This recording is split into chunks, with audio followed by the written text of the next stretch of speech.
Jonah Chapter 1. Now the word of the Lord came to Jonah, the son of Amittai, with this message. Arise, go to Nineveh, that great city, and proclaim judgment against it, for their wickedness has come to my attention. However, Jonah decided to flee from the presence of the Lord. He went to Joppa and found a ship bound for Tarshish. He paid the fare and went aboard, intending to journey with the crew to Tarshish and escape from the Lord's presence. But the Lord sent a great wind over the sea, causing a mighty tempest that threatened to break the ship apart. The mariners were filled with fear and each cried out to his own God. They also threw the cargo from the ship into the sea to lighten it. Meanwhile, Jonah had gone down into the lower parts of the vessel and lay fast asleep. The ship's captain approached him and said, "What do you mean, you sleeper? Get up and call on your God. Perhaps he will consider us, so that we may not perish."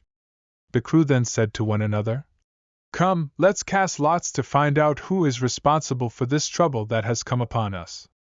So they cast lots, and the lot fell on Jonah. They said to him, "Tell us now, what is your occupation? Where do you come from? What is your country? And of what people are you?" Jonah replied, "I am a Hebrew, and I fear the Lord, the God of heaven, who made the sea and the dry land." The men were even more afraid and said to him, "What have you done?" For they knew that he was fleeing from the presence of the Lord because he had told them. So they asked him, "What shall we do to you so that the sea may become calm for us?" For the sea was becoming more and more stormy. Jonah replied to them, "Pick me up and throw me into the sea, and it will become calm. For I know that it is because of me that this great storm has come upon you." Nevertheless, the men rowed hard to bring the ship to land, but they could not, for the sea was becoming even stormier against them. Therefore they cried out to the Lord, saying, "We beg you, O Lord, do not let us perish on account of this man's life, and do not place on us innocent blood, for you, O Lord, have done as you pleased." So they picked up Jonah and threw him into the sea, and the sea stopped raging.